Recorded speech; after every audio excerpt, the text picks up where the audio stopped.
ہمارے حضور کون سے دن پیدا ہوئے؟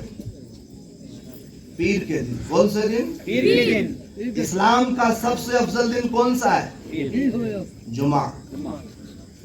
اسلام میں سب سے افضل دن جمعہ ہے۔ حضور کون سے مہینے میں آئے؟ ربیع الاول۔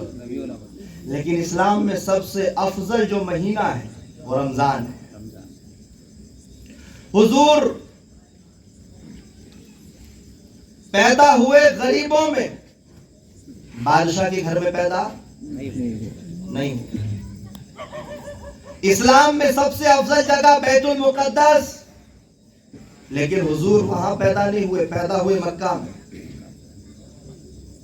سب سے افضل دن جمعہ ہے تو حضور کو جمعے میں پیدا ہونا تھا۔ سب سے افضل مہینہ رمضان ہے، حضور کو رمضان میں پیدا ہونا تھا، کیونکہ ہمارے حضور بھی سب سے افضل ہے۔ سب سے افضل بیت المقدس ہے کیونکہ وہاں انبیاء کے مزار ہیں، حضور کو وہاں پیدا ہونا تھا، وہاں نہیں ہوئے، حضور مکہ میں پیدا ہوئے۔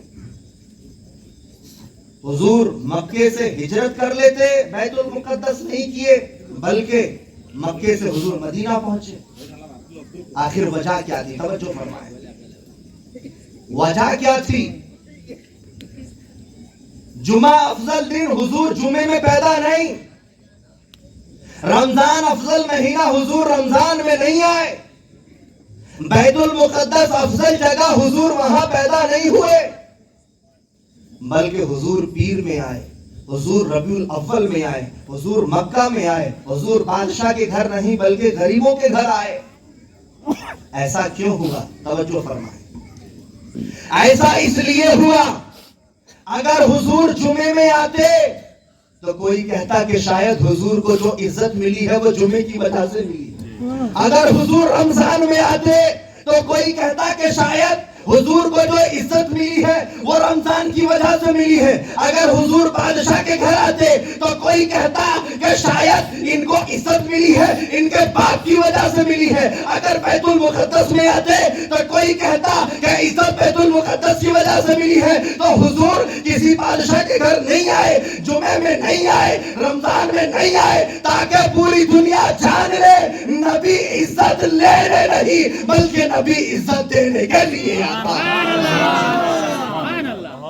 جب نبی آئے تو مدینے میں تشریف جب لے گئے تو مدینے کے نام سے پہلے اس مدینے کا نام کیا تھا؟ یثرب تھا۔ آج ہم جس کو مدینہ کہتے ہیں اس کا نام پہلے مدینہ نہیں تھا بلکہ یثرب اس کو کہتے ہیں۔ کیوں؟ کیونکہ مدینہ ایک ایسی جگہ تھی کہ جہاں کوئی بھی جاتا تھا وہ بیمار ہو جاتا تھا۔ مدینے میں کوئی 2 دن کے لیے بھی چلا جائے تو وہ بیمار ہوتا تھا۔ مدینہ بیماریوں کی جگہ، مدینہ بیماریوں کا شہر، یثرب بیماریوں کا شہر کہلاتا تھا۔ لیکن جب میرے نبی مدینہ پہنچے تو حضور نے فرما دیا فضاؤھا شفاء و ہواؤھا شفاء و ماؤھا شفاء و ترابھا شفاء۔ مدینے کی مٹی بھی شفا ہے، ہوا بھی شفا ہے، پانی بھی شفا ہے، فضا بھی شفا ہے۔ تو حضور عزت لینے نہیں بلکہ عزت دینے کے لیے آئے۔ اچھا یہ بتائیے، آپ کے بھدراوتی میں تو پتہ نہیں کیا ہوتا ہے، لیکن ہماری چنگیری میں تو ایسا ہوتا ہے کہ باپ پہلے پیدا ہوتا ہے، بیٹا بعد میں پیدا ہوتا ہے۔ آپ کے ابھی ایسے ہی ہوتا ہے؟ پہلے باپ دنیا میں آتا ہے نا، پھر بیٹا آتا ہے، پھر اس کا بیٹا آتا ہے۔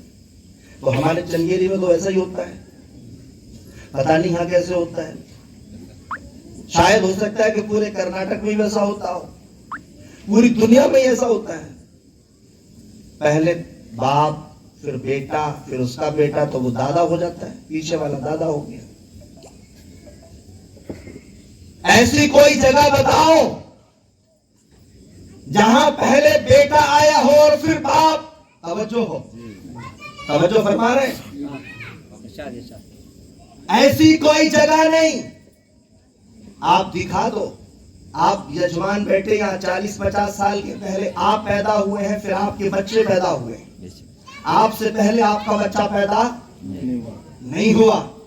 یہ پوری دنیا کا معاملہ ہے، یہ کائنات کا معاملہ ہے. لیکن جب ہم پہنچتے ہیں مدینہ شریف، جب مدینہ شریف ہم پہنچتے ہیں، جب نبی کو ہم پڑھتے ہیں، نبی کی سیرت پڑھتے ہیں، تو پتہ چلتا ہے دادا کا نام عبد المطلب ہے، باپ کا نام عبداللہ ہے، ماں کا نام آمنہ ہے. یہ سب بعد میں ہے، نبی پہلے ہیں. یہ سب بعد میں ہے، نبی پہلے ہیں. دادا بعد میں، نبی پہلے. باپ بعد میں، نبی پہلے. کتنا پہلے، کتنا پہلے، اتنا پہلے کہ میرے نبی صلی اللہ علیہ وآلہ وسلم نے فرما دیا، اے جبریل سن. جب کوئی نہ تھا تو تو نے کیا دیکھا؟ جبریل کہنے لگے کوئی نہ تھا تو میں صرف ایک تارا دیکھتا تھا، جو تارا 70,000 سال میں ایک بار چمکتا تھا، اور میں نے اس کو 72,000 بار دیکھا ہے. تو میرے نبی نے فرمایا جبریل وہ تارا کوئی اور نہیں تھا بلکہ میں تھا. عرض کہ یا رسول اللہ 70,000 سال میں ایک بار تارا دکھتا تھا، ایسا کیوں؟ کنٹینیو کیوں نہیں دکھتا تھا؟ 70,000 سال میں ایک بار دکھتا تھا، ایسا کیوں؟ میرے نبی نے فرمایا جبریل سن، 70,000 سال تک میں اپنے رب کو سجدہ کرتا تھا، اس لیے دکھتا نہ تھا. جب سر اٹھاتا تھا تو میں تجھے نظر آتا. یہ ہے نبی کی شان جس پہ بچہ بچہ اے قربان. یہ نبی کی شان کہاں ملے گی؟ اہل سنت میں ملے گی. اہل دیوبند میں اور اہل وہابیت میں یہ شان نہیں ملے گی.